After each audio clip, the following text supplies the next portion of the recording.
Le soleil se couchait lentement sur le petit village de Saint-Laurent, baignant les ruelles pavées d'une lumière dorée qui semblait promettre chaleur et sécurité. Dans son cabinet médical, le docteur Émile Fournier, homme respecté et apprécié de tous, préparait sa dernière consultation de la journée. L'odeur mélangée des antiseptiques et des fleurs fanées qu'il gardait sur son bureau remplissait l'air. Un parfum qui évoquait tant de souvenirs pour ses patients. Alors qu'il feuilletait des dossiers avec une concentration presque obsessionnelle, un bruit sourd résonna à l'extérieur, suivi du murmure inquiet d'un groupe de villageois. À cet instant précis, Émile ne pouvait imaginer que cette soirée tranquille marquerait la fin de sa vie. Le crépuscule avançait, apportant avec lui une ombre sinistre qui envelopperait bientôt le village dans un mystère tragique. Les jours qui suivirent après la mort du docteur Fournier furent marqués par une atmosphère de choc et de confusion. Les villageois, d'ordinaire unis par des liens d'amitié et de confiance, se regardaient désormais avec suspicion. L'inquiétude grandissait, alimentée par des rumeurs insistantes sur la présence de drogués errant dans les rues. Des ombres furtives qui semblaient surgir de nulle part pour se fondre à nouveau dans l'obscurité.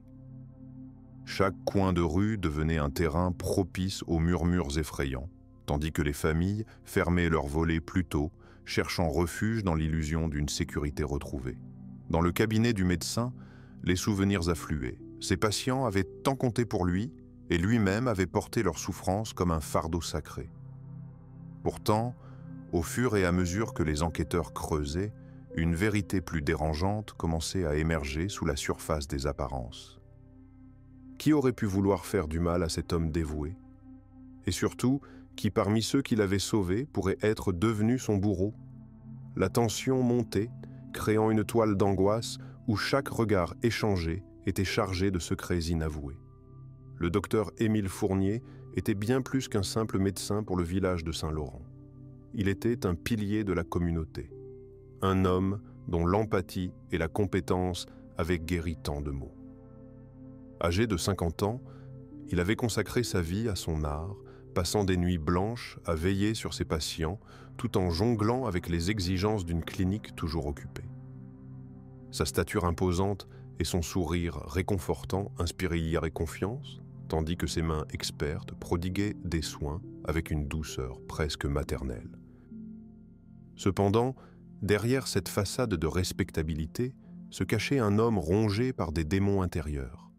Les échecs médicaux et les vies perdues pesaient lourdement sur son cœur.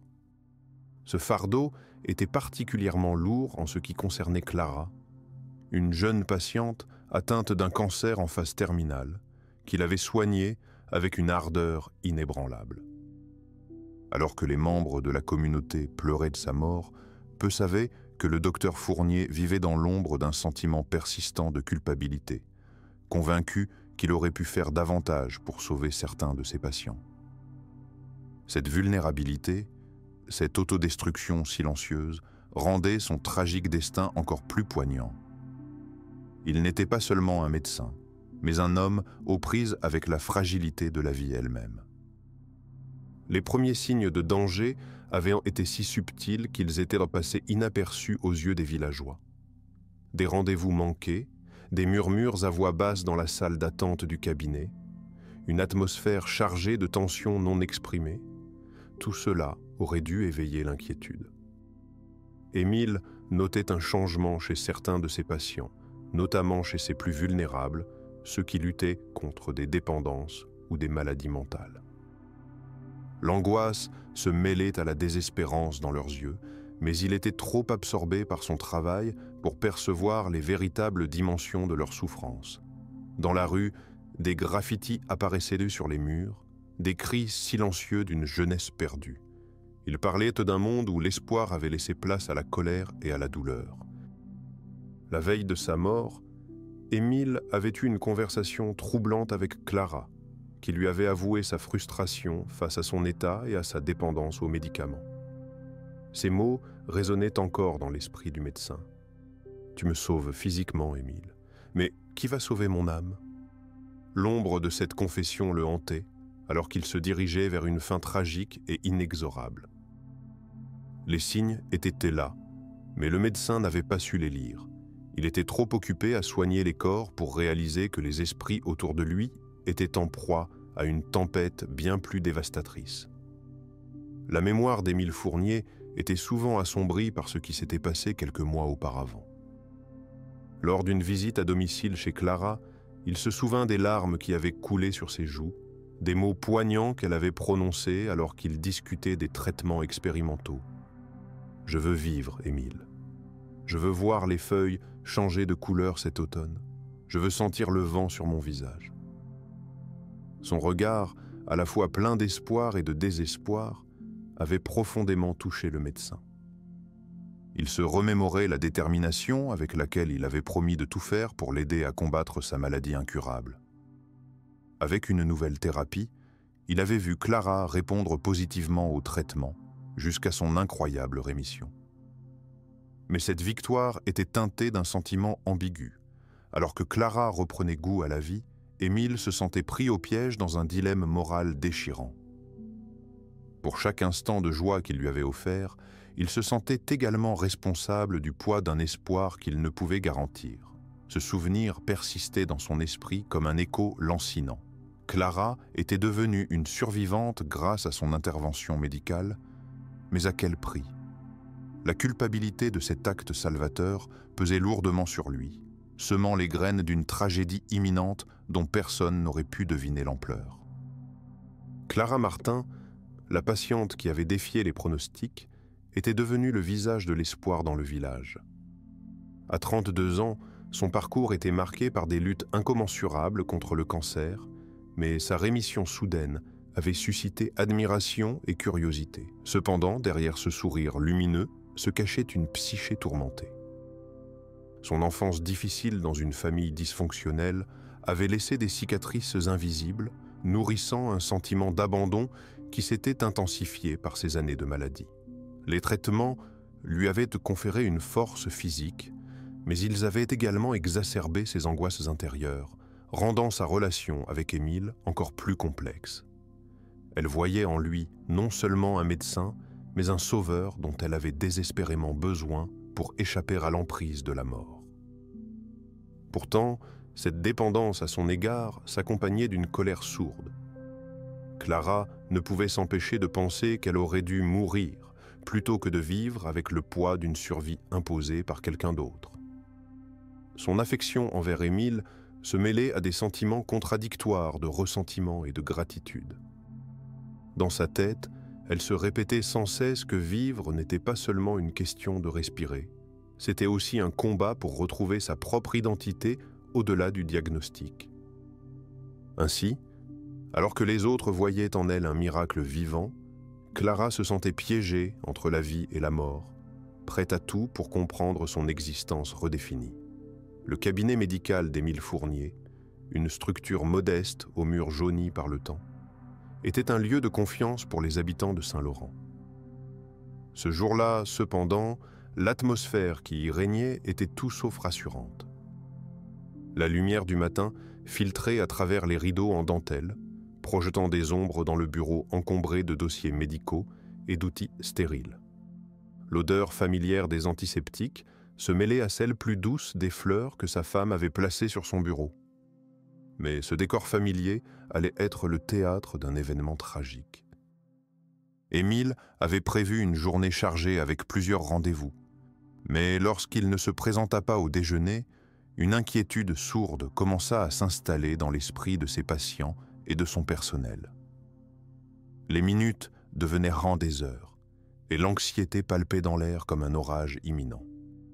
À 14 heures précises, c'est la réceptionniste qui brisa le silence pesant.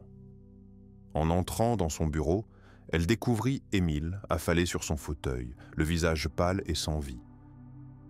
Le choc était complet.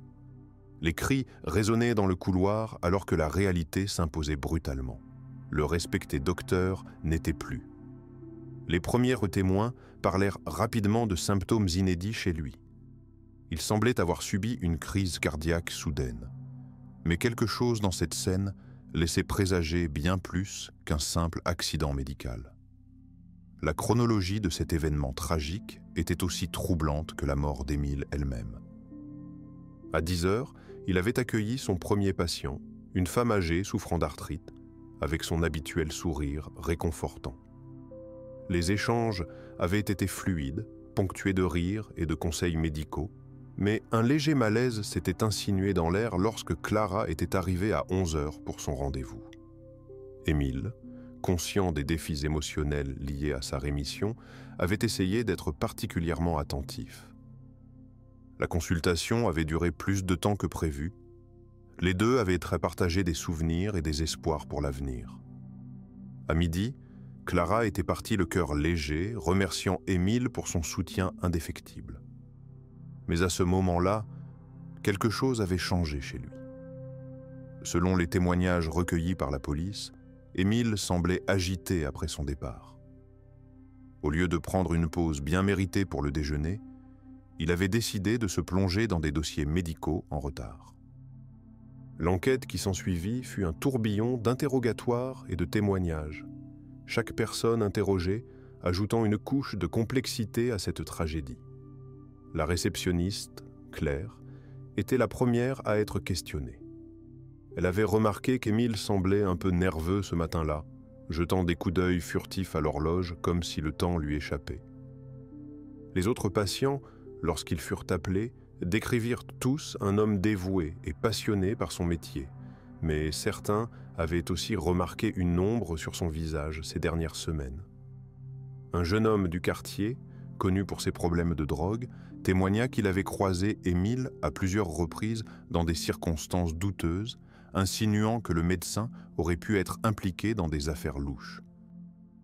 Toutefois, cette accusation ne tenait pas la route face au respect qu'Émile avait gagné au fil des années. Pour éclaircir cette affaire complexe, le médecin légiste, le docteur Antoine Lefebvre, fut appelé à analyser la scène et les résultats de l'autopsie. L'atmosphère dans la salle d'autopsie était tendue. Les murmures des enquêteurs se mêlaient au bruit de scalpels et de gants en latex. Le docteur. Lefebvre, un homme d'une cinquantaine d'années avec des lunettes cerclées et une barbe poivre et sel, avait une réputation solide pour sa rigueur scientifique. En examinant le corps d'Émile, il décela des signes troublants qui ne correspondaient pas à une simple crise cardiaque. Une toxine rare, présente uniquement dans certains médicaments administrés aux patients en phase terminale, fut détectée dans son système. Cela souleva immédiatement des questions éthiques sur la manière dont il aurait pu entrer en contact avec cette substance. En parallèle, le docteur Lefebvre évoqua des notions de culpabilité et de rédemption. Il s'interrogea sur l'éventualité que la mort d'Émile ait été causée par quelqu'un qui se sentait trahi par la promesse de guérison que lui avait faite le médecin.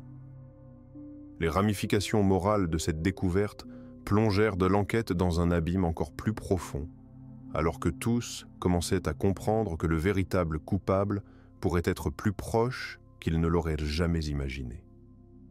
Le procès qui suivit fut un véritable spectacle médiatique, captivant l'attention des habitants de Saint-Éloi et au-delà.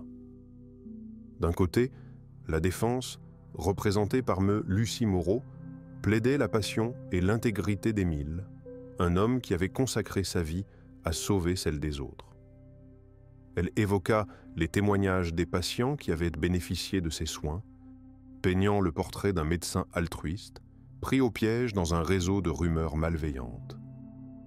De l'autre côté, l'accusation, menée par le procureur Jean-Pierre Lambert, s'appuyait sur les preuves toxiques découvertes lors de l'autopsie, soutenant que la mort d'Émile était le résultat d'un acte prémédité. Les réseaux sociaux s'enflammaient avec chaque révélation.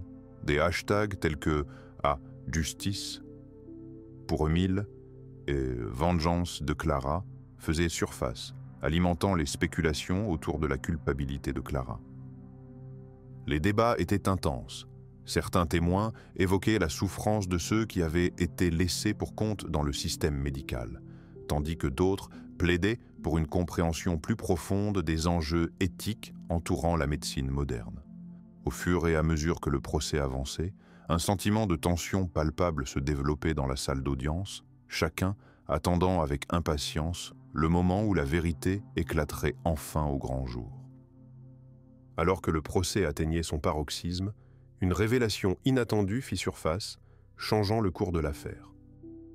Un ancien ami d'Émile, Pierre, se présenta à la barre en tant que témoin surprise. Il expliqua qu'il avait découvert des lettres cachées dans le bureau du médecin, écrites par Clara, sa patiente en phase terminale. Dans ces lettres, Clara détaillait son combat contre la maladie et sa gratitude envers Émile pour lui avoir redonné espoir. Cependant, une note particulièrement troublante évoquait aussi un sentiment de désespoir face à la souffrance des autres patients qu'elle avait observés au sein de la clinique. Elle exprimait une rage sourde contre ceux qui avaient abandonné l'idée de soins palliatifs dignes et se sentait hantée par l'idée que sa guérison pourrait être perçue comme un échec pour tant d'autres. À l'issue de ce témoignage poignant, le jury fut visiblement ébranlé. Les avocats d'ordre des deux camps prirent sereine conscience que cette affaire ne tournait pas seulement autour du meurtre d'un homme respecté, mais révélait également les profondeurs émotionnelles et éthiques de la médecine moderne. Lorsque le verdict tomba, finalement, révélant non seulement la vérité sur la culpabilité de Clara, mais aussi sur les conséquences dévastatrices de sa guérison, l'audience entière retint son souffle, marquant un tournant tragique dans cette histoire déjà sombre. Les conséquences de ce verdict résonnèrent bien au-delà de la salle d'audience, plongeant Saint-Éloi dans une onde de choc collective. Clara, déclarée coupable d'homicide involontaire, fut condamnée à une peine de prison avec sursis, une décision qui déchira la communauté. Certains la voyaient comme une victime, piégée par sa propre souffrance et désespérée par un système médical qu'elle considérait comme défaillant, tandis que d'autres jugeaient son acte comme une trahison inacceptable envers celui qui avait voulu la sauver. Émile ne pouvait pas revenir, mais sa mémoire devint le symbole d'un débat plus vaste sur l'éthique médicale et les responsabilités des médecins face à leurs patients. Dans les mois qui suivirent, des forums communautaires furent organisés pour discuter des soins palliatifs et de l'accompagnement des malades en fin de vie, témoignant d'un désir collectif de transformer cette tragédie en un catalyseur pour le changement. Clara, quant à elle, se retrouva isolée derrière les barreaux, confrontée à ses propres démons. Les lettres qu'elle avait écrites à Émile devinrent un récit poignant, partagé parmi ceux qui cherchaient à comprendre les complexités du cœur humain face à la maladie.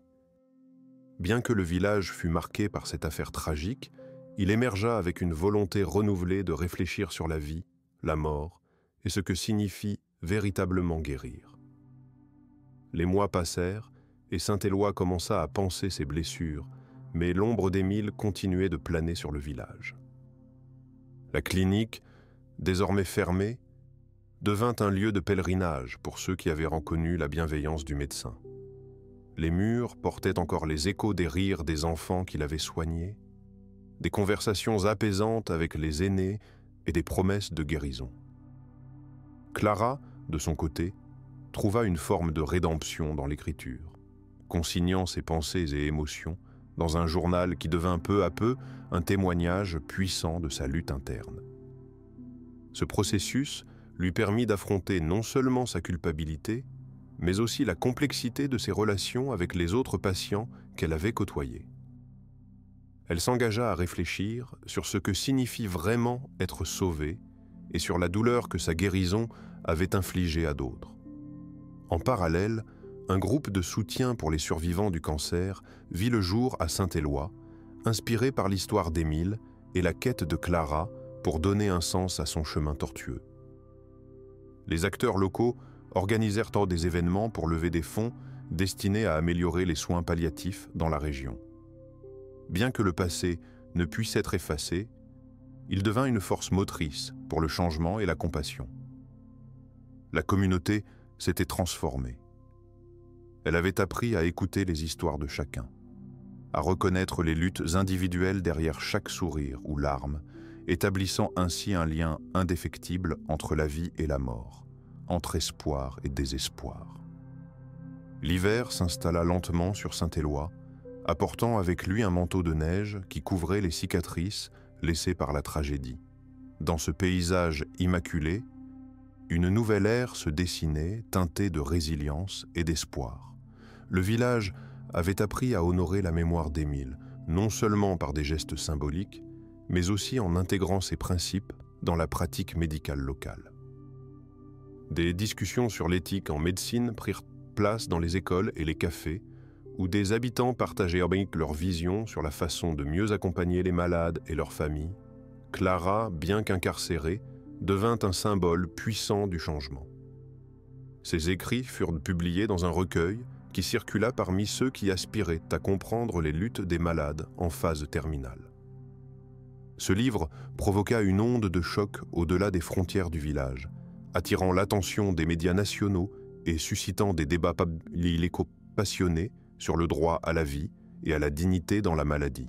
Les témoignages émis par ceux ayant connu Émile révélèrent une profondeur humaine souvent négligée. Chaque vie, touchée par le médecin, racontait une histoire unique de douleur, de guérison et de rédemption. Au fil du temps, Saint-Éloi devint un modèle pour d'autres communautés, illustrant comment la douleur collective pouvait se transformer en une puissante force de changement. La lumière du printemps commença à percer les nuages sombres, promettant un avenir où compassion et empathie seraient au cœur des soins médicaux, rappelant à chacun que même dans la souffrance, il est possible de trouver un chemin vers la guérison. Alors que le printemps émergeait doucement, Saint-Éloi se réveillait lentement d'un long hiver. Les fleurs commençaient à éclore et les rires des enfants résonnaient à nouveau dans les rues pavées. Clara, bien que toujours derrière les barreaux, ressentait un changement en elle, une lumière qui s'allumait au fond de son cœur. Ces lettres, écrites avec tant de passion et de douleur, avaient trouvé écho chez ceux qui cherchaient à comprendre sa lutte. Elle avait découvert une voix qu'elle ne savait pas posséder. Chaque mot devenait une pierre angulaire sur laquelle bâtir un futur meilleur. Au sein de la prison, elle organisa des ateliers d'écriture pour ses compagnes d'infortune, partageant son expérience et sa compréhension du chagrin et du pardon. Ces sessions devinrent un espace sacré où les femmes pouvaient libérer leurs émotions enfouies, tissant des liens solides entre elles tout en redéfinissant leur propre récit. Pendant ce temps, à l'extérieur, le comité de soutien pour les soins palliatifs poursuivait son travail acharné pour améliorer la qualité des soins dans la région. Ils organisèrent une grande fête annuelle en mémoire d'Émile qui attira des visiteurs de toute la France. Lors de cet événement émouvant, des histoires furent départagées, des vies célébrées et des fonds récoltés pour créer un centre d'accompagnement où tous pourraient trouver refuge face à la souffrance. Les visages étaient marqués par la tristesse, mais aussi illuminés par l'espoir d'un avenir où chacun pourrait vivre ses derniers instants avec dignité et amour. Clara regarda le ciel étoilé depuis sa cellule, se promettant qu'elle poursuivrait cette quête de sens jusqu'à ce qu'elle puisse enfin retrouver l'air libre et contribuer pleinement à cette mission qui prenait racine dans son cœur. L'été s'annonçait, et avec lui, une chaleur douce qui apportait une nouvelle énergie au village de Saint-Éloi. Les balades au bord de la rivière, les rires des enfants jouant dans les champs de blé doré, tout cela semblait un contraste frappant avec l'ombre du passé. Clara, désormais devenue une figure emblématique au sein de la prison, continuait d'explorer les profondeurs de son âme à travers l'écriture. Ses récits touchants parlaient du coco de rédemption et de la puissance du pardon, captivant non seulement ses camarades incarcérés, mais aussi des personnes extérieures par l'intermédiaire de lettres qu'elle lui envoyait. Chaque message était une bouffée d'air frais, un lien tangible entre sa réalité et le monde extérieur. Pendant ce temps, le centre d'accompagnement pour les soins palliatifs ouvrit ses portes dans le village, un projet qui avait pris vie grâce aux efforts collectifs des habitants. Émile aurait été fier, sa vision d'une médecine empreinte de compassion et d'humanité se réalisait enfin. Les membres du personnel médical furent formés aux principes éthiques que Clara avait tant défendus durant son procès. Leur sourire chaleureux apportait un réconfort indéniable aux patients et à leurs familles. Alors que les premières histoires de guérison et d'apaisement émergèrent du centre, le village commença à s'engager dans des dialogues plus profonds sur la mort et la dignité humaine. Un soir, alors que Clara repensait à son parcours tumultueux sous la lumière dorée des étoiles, elle ressentit une paix intérieure qu'elle n'avait pas connue depuis longtemps. Elle savait que même derrière les barreaux, elle était en train de changer des vies. Il ne lui restait plus qu'à espérer qu'un jour, elle pourrait vivre cette transformation aux côtés de ceux qu'elle avait toujours aimés. L'automne arriva avec ses couleurs chatoyantes, teintant les arbres d'une palette de rouges et d'oranges flamboyants, tandis que le village de Saint-Éloi se préparait à célébrer la première année du centre d'accompagnement. Les habitants, unis par une expérience partagée de douleur et de guérison, organisèrent un festival en l'honneur des vies touchées par Émile et Clara. Des stands de nourriture artisanale, au rire des enfants jouant dans les feuilles tombées, l'atmosphère était empreinte de convivialité et de solidarité. Au même moment, dans sa cellule, Clara ressentait une vague d'émotions contradictoires. Elle était fière des progrès réalisés, mais ne pouvait s'empêcher de penser à son propre chemin vers la rédemption. Les lettres d'encouragement qu'elle recevait affluaient. Certaines provenaient même de familles qui avaient bénéficié des soins du nouveau centre. Ce lien entre sa souffrance personnelle et la joie qu'elle apportait aux autres devenait une source de force pour elle. Pendant le festival, une veillée commémorative fut organisée pour honorer Émile. Les villageois se réunirent autour d'un feu crépitant, chacun partageant ses souvenirs et ses leçons apprises grâce au médecin bien-aimé. Les récits évoquèrent des rires, des larmes et une profonde gratitude pour l'héritage qu'il avait laissé derrière lui. À ce moment-là, Clara sut que sa voix portait au-delà des murs qui l'entouraient. Elle n'était plus seulement une condamnée, mais une porte-parole pour ceux qui avaient souffert dans l'ombre. La nuit étoilée devint un symbole d'espoir pour tous ceux présents. Ils savaient que même dans les ténèbres les plus profondes, il y a toujours une lumière prête à émaner des âmes courageuses, prêtes à se battre pour la dignité humaine. Alors que l'hiver approchait, le village de Saint-Éloi était enveloppé dans un silence feutré, les flocons de neige tombant doucement comme une couverture apaisante sur les souvenirs du passé.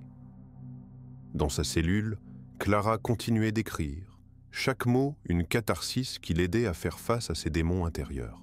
Les nouvelles du centre d'accompagnement parvenaient jusqu'à elle, racontant des histoires de réconciliation et de paix pour des patients en fin de vie, mais aussi pour leurs familles. Dans ce contexte apaisant, les tensions autour de son passé criminel semblaient s'atténuer peu à peu. Mais avec ces progrès venaient également des réflexions plus sombres. Clara se rappelait souvent de son dernier rendez-vous avec Émile et la façon dont il avait tenté de la sauver, non seulement physiquement, mais aussi spirituellement. Cette lutte intérieure lui causait parfois des nuits sans sommeil, hantée par la peur que sa guérison ne soit qu'une illusion, qu'elle ne méritait pas cette seconde chance. Un jour, un visiteur inattendu se présenta. Le frère d'Émile, Pierre, qui était devenu un fervent défenseur des soins palliatifs dans la région. Leur conversation fut chargée d'émotions. Il lui parla du changement qu'elle avait opéré dans la communauté et de l'impact positif que son histoire avait eu sur tant de vies. Pierre exprima sa volonté de pardonner et lui demanda comment elle voyait son avenir. La question flottait dans l'air comme une étoile filante. Clara se retrouva confrontée à la nécessité d'accepter son passé tout en cherchant à construire un avenir où elle pourrait véritablement faire la différence. Elle comprit alors que le pardon ne serait pas seulement un don qu'elle ferait aux autres, mais aussi à elle-même. Cette révélation ébranla les fondements de sa peine. Elle savait maintenant que pour avancer, elle devait embrasser tout ce qu'elle avait été et tout ce qu'elle pouvait devenir. Le printemps arriva à Saint-Éloi, apportant avec lui une promesse de renaissance et de renouveau.